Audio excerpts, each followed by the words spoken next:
はいどうも皆さんご機嫌いかがでしょうか。ゲームがあるからギリ来てる山ちゃんと申します。Steam で2021年6月下旬リリース予定の面白そうな作品を紹介していきます。その前に Steam の体験版に関するアンケートはこのような結果となりました。8割以上が体験版をプレイするといった意見ですね。体験版に興味がないまたはプレイしないという意見もね1割強あったのは意外でした。6月16日からたくさんの体験版がプレイできる Steam ゲームフェスティバルのね名称が変更になった Steam Next Fest が開催されるのでアンケートしてみました。アンケートにご協力していただいた皆様ありがとうございました。この動画が少しでもあなたのお役に立ったら幸いです。高評価ボタンとチャンネル登録で応援お願いいたします。それでは日本語対応の作品から見ていきましょう。まずはじめにファントムアビス、2021年6月リリース予定日本語対応の作品です。フォロワー数は2409人。一人称視点の遺跡探索アクション。自動生成されるダンジョンの最深部にあるお宝レリックを求めて大量のトラップが仕掛けられたダンジョンをジャンプとムチを使って進んでいく。本作の特徴は非同期マルチシステム。プレイヤーが死亡した場合、その魂はGにとらわれ幻影が見えること。これにより死亡したプレイヤーが道しるべになってくれるので危険な罠や難所突破のヒントとして機能するみたいです。しかしこれだけではなく本作競争的な要素も含まれており、一度挑戦したダンジョンはもう二度と挑戦できないこと。ダンジョンには伝説級のレリックが存在し、誰かが手に入れるとそのダンジョンは伝説級レリックを手に入れた人以外立ち入れなくなってしまうこと。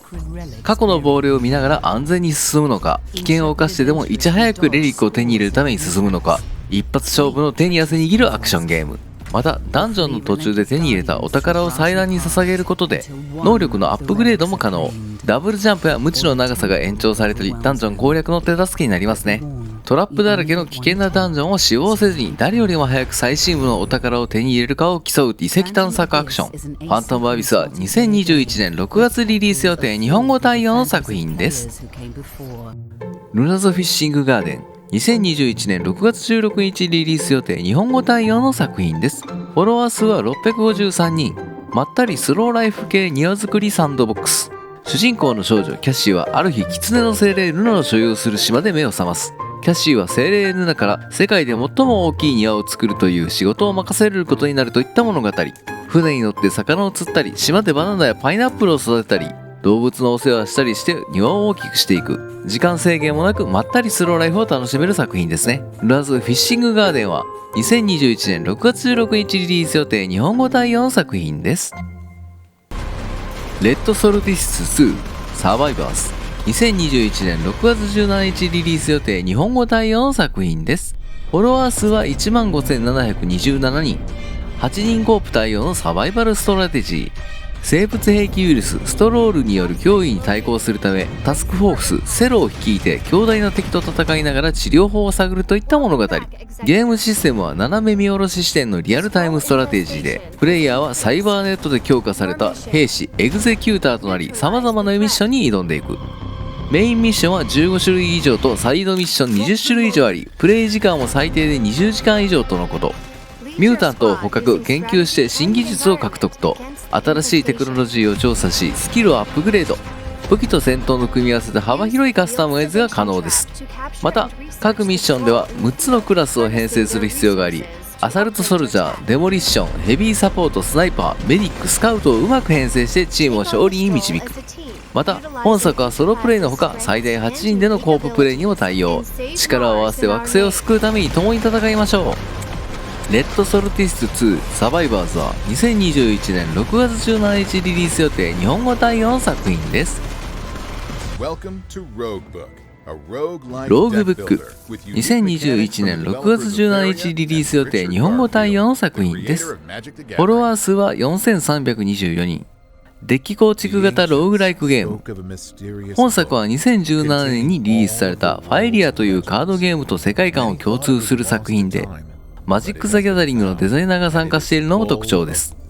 ゲームプレイは2人のヒーローを選択しランダムに生成される世界でカードを集めながら旅をしていく。ヘクスタイルで構成されたフィールドを移動していき、アイテムを集めながら敵と戦い、デッキを強化してボスに挑むといった内容。スレイザースパイギアのように後戻りできない一本道を進むのではなく、フィールドは自由に行き来することができ、回復マスや戦闘マスも自分のタイミングで好きな時に行えるみたいです。またカードの強化の他にも、各キャラクターには固有のスキルツリーがあり、キャラクターの強化が行えるとのこと。自由に行き来できるフィールドで敵を倒し、カードとスキルを強化してボスに挑む RPG 要素が強そうな印象です。ローグブックは2021年6月17日リリース予定、日本語対応の作品です。サマータイムマッドネス、2021年6月17日リリース予定、日本語対応の作品です。フォロワー数は322人。美しい絵画の世界からの脱出。舞台は1945年、戦争で荒廃した町プラハ。主人公は穏やかで美しい世界を描くことに夢中になっている画家。戦況が悪化すればするほど、彼は自分が目にした悪との対比として美しい風景を執拗に描き続けた。ある日、どこからともなく謎の人物が家に現れ、画家に取引を持ちかけた。戦争のない遠い場所、自分が描いた絵の中に入れる。彼は孤独から絵の中に入り込みたいという誘惑に駆られる。しかし、時間内に戻らなければ彼の魂は永遠に閉じ込められてしまうという。自分の描いた世界を探索し、現実世界に戻る方法を探すといったストーリー。ゲームは一人称視点の謎解きパズル。探索を進めていくとともに世界も変化していく。様々なミステリーやパズルを解き、美しくも非現実的な世界から脱出しましょう。サマータイムマッドネスは2021年6月17日リリース予定、日本語対応の作品です。ウィザードリーガイデン5つの試練、2021年6月18日リリース予定、日本語対応の作品です。フォロワー数は760人。ダンジョン RPG の原点、ウィザードリーが登場。本作は1980年代に登場したウィザードリーのリメイクではなく、2006年に発売された同名タイトルのリニューアル版。独立した複数のシナリオに加えて、110本近いユーザーシナリオを遊ぶことができるみたいです。また、シナリオエディターが別アプリとして同梱されており、自分独自のシナリオの作成も可能。Steam 版に搭載されている新機能として、高解像対応や UI の拡張といった機能が搭載されているとのことです。ウィザードリーガイデン5つの試練は2021年6月18日リリース予定、日本語対応の作品です。モノボット2021年6月18日リリース予定、日本語対応の作品です。フォロワー数は327人。2D 物理ベースのパズルプラットフォーマー。舞台は凶悪な機械によって衰退した未来世界。一人長い眠りから目覚めた小さなロボット、モノボット。プレイヤーはこのモノボットを導き、荒れ果てた危険な世界を探索してパズルを解いていく。目覚めたばかりのモノボットは知識を持っておらず、旅を進めながら少しずつ成長し、さらには自分自身の体をも改造し、困難を独自な方法で乗り越えていく。殺戮ロボットにあふれる世界を探検し、この世界に残されたログや文章を集め、人類衰退の原因を解き明かしていくといった物語。体験版もあるので、ご興味ある方は遊んでみてはいかがでしょうか。モノボットは2021年6月18日リリース予定、日本語対応の作品です。ワールドエンドダイナー2021年6月19日リリース予定、日本語対応の作品です。フォロワー数は53人。ワールドエンドダイナー、世界の終わりのレストラン。こういうタイトルにすごく惹かれてしまうので紹介に入れました。人類滅亡後の世界最後の島でレストランを経営するといったゲーム。プレイヤーは人類が滅亡した世界最後の島でレストランを開き、オーナーとして島の動物たちやロボットたちのために美味しい料理を作る。レストランを経営するだけではなく、近くの森に材料の調達に出かけたり、畑を耕し作物を育てたりと大忙し。レストランの評判が上がると、新しい設備をアンロックしたり、スキルツリーを伸ばすことで作れるメニューやクラフト要素も増えていきます。島を探索していると、料理の材料となる木の実やハーブ以外にも古代遺物なんかも出てくるみたいで、島の秘密や人類滅亡の理由を知る手がかりになるかもしれません。人類がいなくなってしまった動物とロボットたちだけの森で世界の終わりにレストランを経営しましょう。ワールドエンドダイナーは2021年6月19日リリース予定、日本語対応の作品です。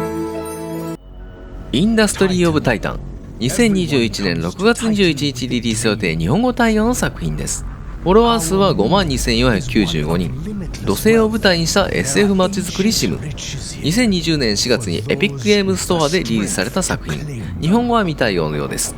Steam では日本語対応で登場ですね。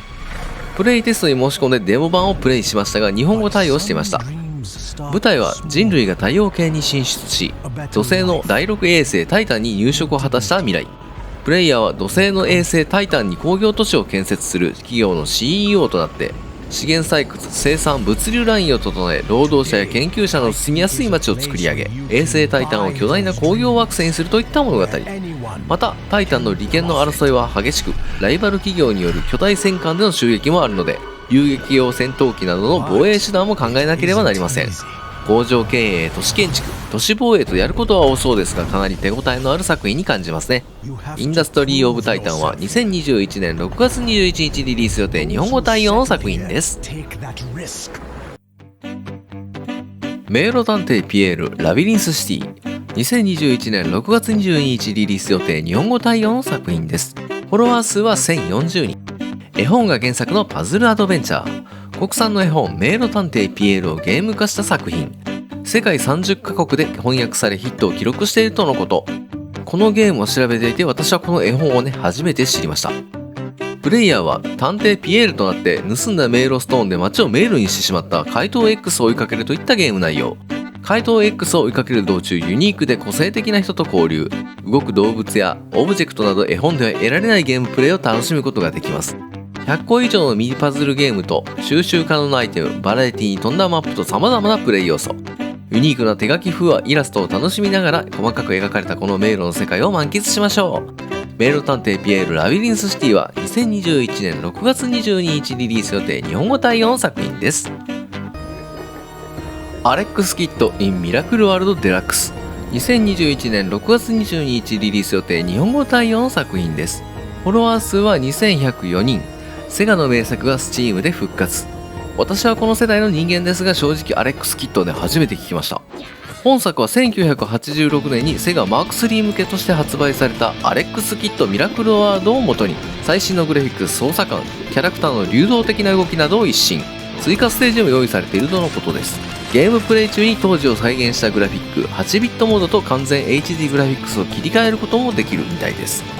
物語は主人公のアレックス・キッドが侵略者ジャンケン大王からラクダ山の人々を救い、支配された世界を取り戻すといった物語。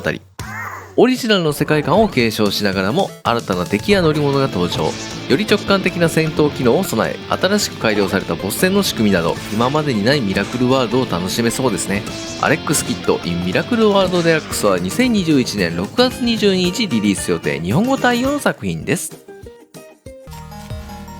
スーパーマグボット、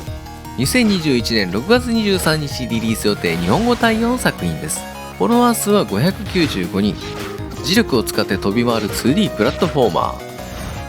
最近のアクションは一癖あるというか特徴のある作品が多いですね。本作スーパーマグボットは自らジャンプできないという特徴を持っており、プラスマイナスの磁力を利用してジャンプというよりは吸い寄せられたり弾き飛ばされたりして飛び越えていくといったユニークな作品。Steam の無料ゲームに自分自身を爆発させて、その爆風で移動するといったインパラスここからという作品に似たものを感じさせますね。物語は邪悪の存在によって銀河が崩壊の一途をたどっている。マグネシア星系も危機的な局面を迎えていた。この窮地を救えるのはロボットの探検家マグボットだけ。主人公のマグボットが難解なステージを乗り越えて邪悪な存在を打ち倒し、銀河の崩壊からマグネシア星系を救うといった物語。動画を見た感じ、スピード感がありそうで難しそうな作品ですね。体験版もあるのでご興味ある方は遊んでみてはいかがでしょうか。スーパーマグボットは2021年6月23日リリース予定、日本語対応の作品です。ライブバイザソードタクティクス、2021年6月23日リリース予定、日本語対応の作品です。フォロワー数は396人。レトロゲームに影響を受けたタクティクス系のシミュレーション RPG。舞台は大規模な戦争が終結したばかりの王国。人々が日常を取り戻そうとする中、新たな危機が王国に迫ります。プレイヤーは冒険者のリーダーとなり、チームを率いて王国をめぐる陰謀を阻止しなければなりません。ゲームシステムはオーソドックスなタクティカルシミュレーション。7つのユニークなクラスからチームを編成する。クラスには固有のアビリティのほか、6つのユニークなアビリティを習得できます。しかし、戦場に持ち込めるのは4つのみ。クラスの選択とアビリティの選択が勝敗を握る鍵かもしれませんね。グラフィックや雰囲気からも日本のタクティクス系の影響が大きそうな作品、ライブバイザソードタクティクスは2021年6月23日リリース予定日本語対応の作品です。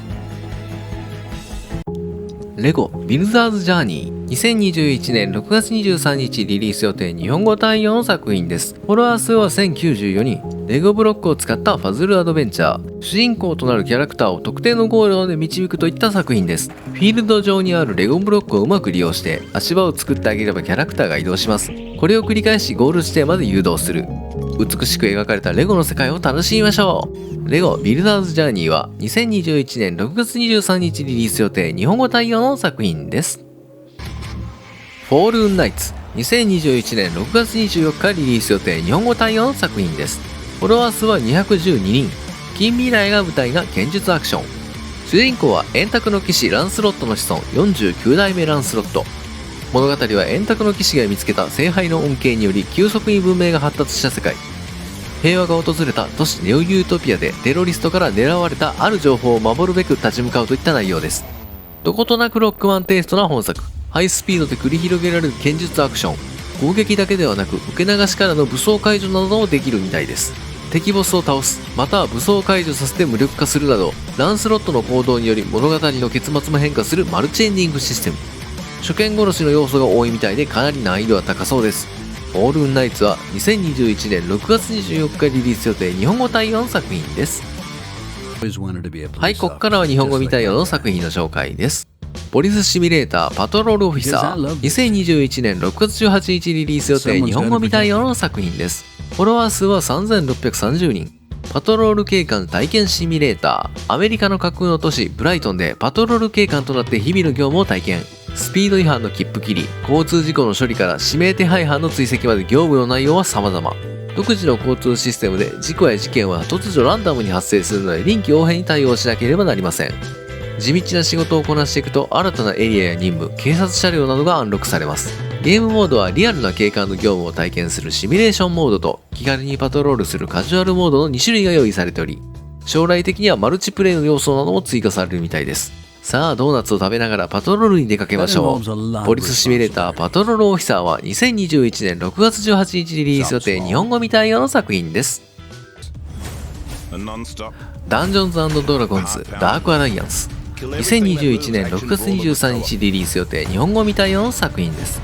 フォロワー数は3526人。4人コープのアクション RPG。世界的に有名なテーブルトーク RPG ダンジョン&ドラゴンズ D&D を原作としたアクション RPG です。ダークエルフ、ヒューマン、ドワーフ、バーバリアン、タイプの違う4人のキャラクターから1人を選び、アイスウィンドデールの極寒の世界を探索しましょう。ソロあるいは最大4人までのオンライン協力プレイに対応しており、各キャラクターの特徴を生かしながら仲間と役割を分担して闇の軍勢に立ち向かう。強敵を倒せば強力な装備を手に入れ、新たな能力をアンロックできる。キャラクターを強化してさらに大きな試練に立ち向かいましょう。日本の RPG に深く影響を与えたと言われる D&D。本作は D&D の世界をリアルタイムな戦闘とダイナミックな協力プレイで楽しめる作品となっています。ダンジョン&ドラゴンズダークアライアンスは2021年6月23日リリース予定日本語未対応の作品です。レイルルート2021年6月23日リリース予定日本語未対応の作品です。フォロワー数は1606人。鉄道運行管理シミュレーション。プレイヤーは列車の配車担当となって列車の運行がスムーズに行われるようにしなければなりません。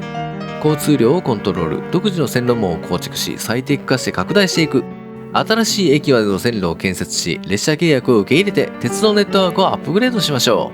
う。広がり続ける鉄道網の中で自分なりの遊び方を見つけていく。簡単そうに見えてやってみるとかなり難しくて永遠にやってしまいそうな作品ですね。体験版もあるのでご興味ある方は遊んでみてはいかがでしょうか。レイルルートは2021年6月23日リリース予定日本語未対応の作品です。キングダムビルダーズ2021年6月24日リリース予定日本語未対応の作品です。フォロワー数は902人。アクション RPG と王国建築の融合。プレイヤーは王となって何もないフィールドで木を切り倒して家や農場、鍛冶屋など様々な建物を建てて村人のために王国を作っていきます。ゲームを進めていけば AI で動くキャラクターが資源採取を手伝ってくれるので採取も楽になりますね。街づくりだけではなく凶暴なモンスターとの遭遇やダンジョン探索などもあり、探索で手に入れた戦利品で拠点を拡張することも可能です。また村人の要望に応えるミッションもあるみたいなので、仲間たちをうまく使い様々な場所を探索して戦利品を手に入れて巨大な王国を築きましょう。キングダムビルダーズは2021年6月24日リリース予定日本語未対応の作品です。はい、今回は Steam で6月下旬にリリース予定とされる面白そうなゲームを紹介していきました。見ている分にはファントムアビスとか面白そうですね。個人的にはワールドエンドダイナーとかスローライフ的なものがいいですね。私のチャンネルでは今後発売予定のゲームを簡単にわかりやすく紹介しております。この動画が少しでもあなたの役に立ったら幸いです。高評価ボタンとチャンネル登録で応援をお願いいたします。本日もご視聴ありがとうございました。皆様明日も良い一日でありますように次の動画でお会いしましょう。さよなら、バイバイ。